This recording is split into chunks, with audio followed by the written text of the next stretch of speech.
বন্ধুরা, আজ 24শে আষাঢ় 9ই জুলাই মঙ্গলবার। শ্রী শ্রী বিপত্তারিণী বা বিপদনাশিনী মায়ের পূজা। এই পূজা করলে সমস্ত বিপদ থেকে রক্ষা পাওয়া যায়।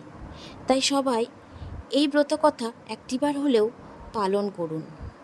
যদি পাঠ না করতে পারেন তাহলে অন্তত একবার হলেও শ্রবণ করুন।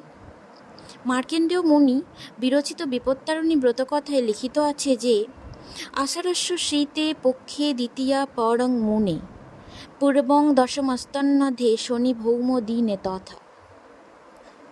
অর্থাৎ আষাঢ়ে শুক্লা তিথিয়া হইতে নবমী তিথির মধ্যে যে দিন শনি বা মঙ্গলবার পড়িবে সেই দিনই ঘট স্থাপনা করিয়া বিপত্তারিণীর পূজা ও ব্রত হইবে। বন্ধুরা, তোমাদের যদি এই ভিডিওটি ভালো লাগে অবশ্যই একটি লাইক করো আর শেয়ার করো আর কমেন্টে লিখো জয় মা বিপত্তারিণী।